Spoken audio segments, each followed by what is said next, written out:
First one, central bank attempts to keep interest rates far lower than what free markets would have warranted, especially since 9/11, supported by the lie that inflation was non-existent. That was promoted. Not true. They hide the fact that there's a recession, and they hide the fact that it's actually become a depression. The existence of government-sponsored enterprises, such as Fannie Mae and Freddie Mac, were fueling ridiculous excesses in mortgage financing. Banks were ordered to, encouraged to say it in a polite term, to lend to people who could not afford the loans they were making. And that caused an ever-rising house market, and on it goes. Then there's also the moral hazard that ran amok as it became obvious that financial institutions can take egregious risks, partly because they became, quote, too big to fail. Once you establish that principle, the people accountable to those organizations are no longer vulnerable to a downside, because they know if they get into trouble, the government will bail them out. That's exactly what's been going on.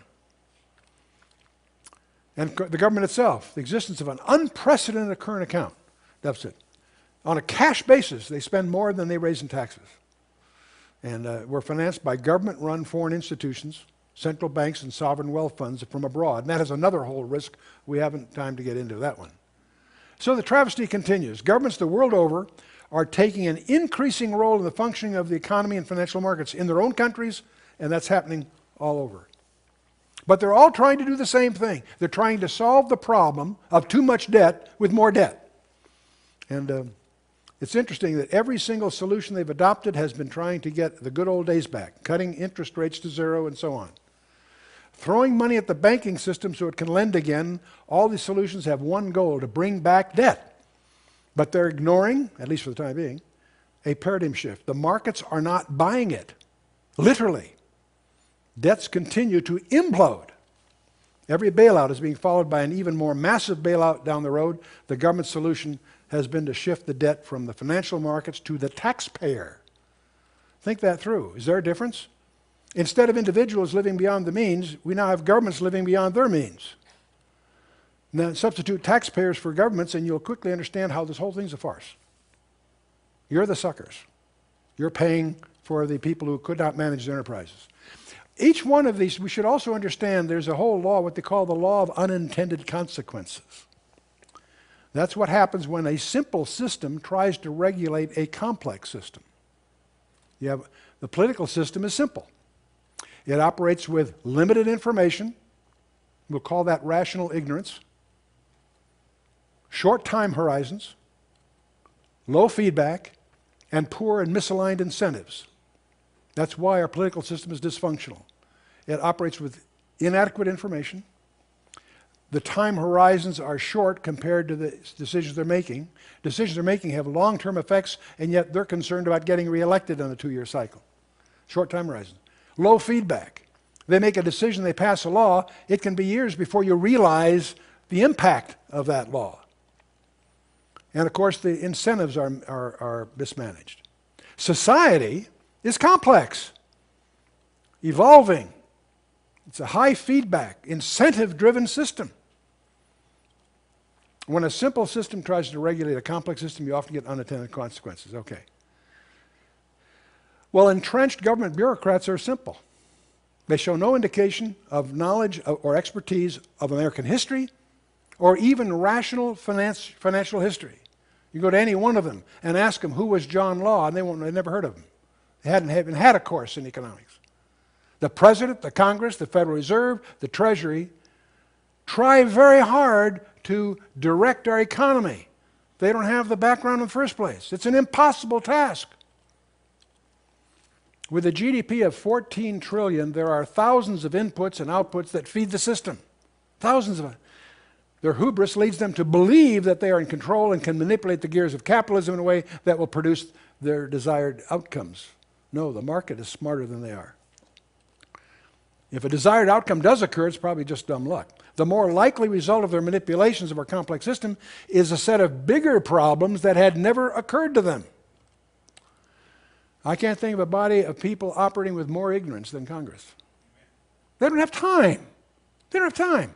They have 17,000 lobbyists that wine and dine them on a daily basis. Corporate lobbyists, PACs, unions, and specialty interests, they buy their votes.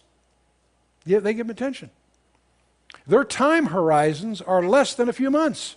They're constantly running for re-election, raising money, handing out goodies to their constituents. That's the reality of the life they live. The only feedback they care about is their standing in the polls and the amount of money they've raised from so-called donors. Their incentives are poor and not aligned with the needs of the American people. They're not willing to do what is right for the country because they have no incentive to do so.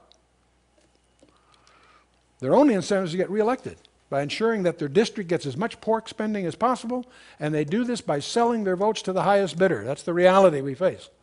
I sat on a board with Bill Simon, who was formerly Secretary of Treasury, and I remember when I was on the board, he wrote a book called A Time for Truth, in which he, as former Secretary of the Treasury, pointed out why this country is out of control. There's no check on the Congress. There's no check and balance operative. It was out of control back then, and it certainly is. So let's focus. Let's not waste our time looking for causes, the economic blunders of Washington, the financial greed of Wall Street, or the big debts or risky bets by almost everyone. What's that got here? Let's not waste time pointing fingers. The Clinton administration for creating the tech bubble, the Bush administration for creating the housing bubble, or the Obama administration for giving us what promises to be a whole new government debt bubble. It is what it is. You and I can't change any of that. Why spend time on it? Let's not waste our breath debating whether the plethora of government actions and programs since 2007 are philosophically right or wrong. Let's not waste our time with that. The facts are, they failed. In addition to the $152 billion that the Bush stimulus package in the spring of last year, everybody forgets about that, and the $700 billion TARP, Troubled Asset Relief Program, of the fall, 152 in the spring, 700 billion in the fall, the U.S. government has loaned, invested, or committed the following.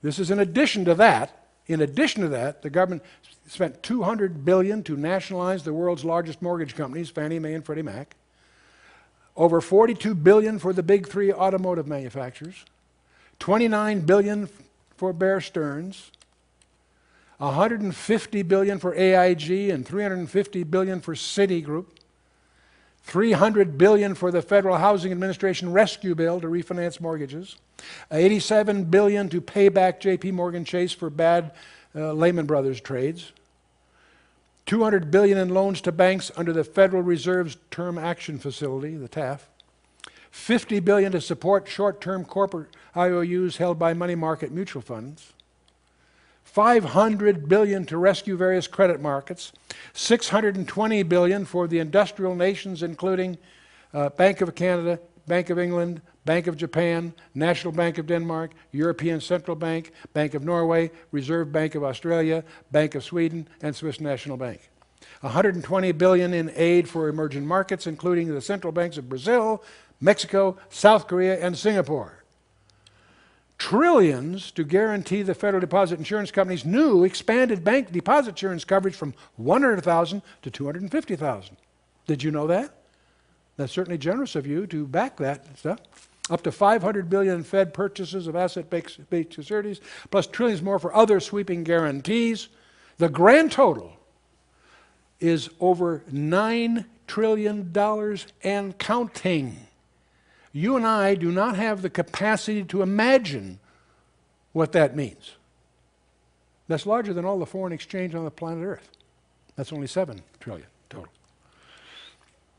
These efforts were designed to stimulate the economy, to avoid a housing bust, to restore public confidence, to contain the credit crunch, to reduce the danger of global debt collapse, and to shore up sinking banks. And based on the overall net results to date, every single one is an outright, unambiguous, proven failure. That's the reality. The economy was not stimulated. Quite the contrary, it plunged at an annual rate of 3.8% in the fourth quarter and is expected to shrink by a whopping 5.2% in the first quarter, according to a survey of economists published last week by the Philadelphia Fed. The housing bust was not avoided. The S&P Schiller Index of Average Home Prices in 20 metropolitan areas has been falling nonstop for 28 months, with the most recent declines the worst on record. Public confidence was not restored. It has been sinking nearly nonstop, with the University of Michigan's Consumer Sentiment Index now hovering close to its lowest level in 28 years. The credit crunch is not contained. We've seen the biggest contraction in credit availability in recorded history. New home mortgages shrinking at an annual rate of $327 billion. Commercial mortgage shrinking at $56.7 billion. Commercial paper tumbling at $272 billion. And corporate bond financing plunging at $291 billion. And on it goes. The danger of global credit collapse was not reduced. It has actually gotten far worse. The evidence: the nation's 25 largest banks have upped their bets on the single most dangerous form of derivatives: credit default swaps. On average, the nation's 5 largest banks, JP Morgan Chase, Bank of America, Citibank, Wachovia, and HSBC, have increased their exposure to defaults. So it's getting worse. At the end of 2007, their average credit exposure in derivatives was about 264% of their capital, already extremely dangerous. 9 months later, it had risen to 317% of their capital. It's more risky than it ever has.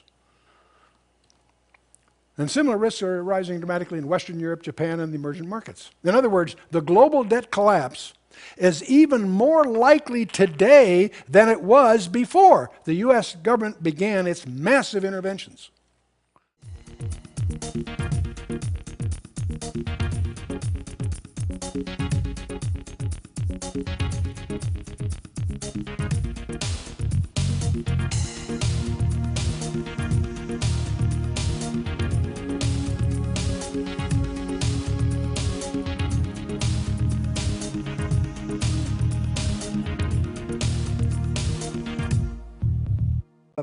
Exposing vulnerable to a downside, because they know if they get into trouble, the government will bail them out. And that's exactly what's been going on. And the government itself, the existence of an unprecedented current account deficit. On a cash basis, they spend more than they raise in taxes. And we're financed by government-run foreign institutions, central banks, and sovereign wealth funds from abroad. They were making. And that caused an ever-rising house market, and on it goes. Then there's also the moral hazard that ran amok as it became obvious that financial institutions can take egregious risks, partly because they became, quote, too big to fail. Once you establish that principle, the people accountable to those organizations are no longer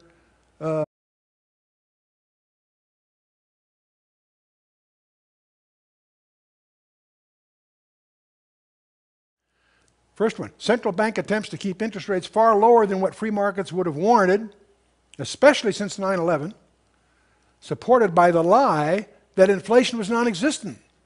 That was promoted. Not true. They hide the fact that there's a recession, and they hide the fact that it's actually become a depression.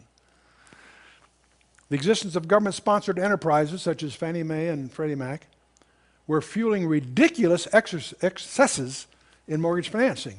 Banks were ordered to, encouraged to say it in a polite term, to lend to people who could not afford the loans. That is another whole risk. We haven't time to get into that one.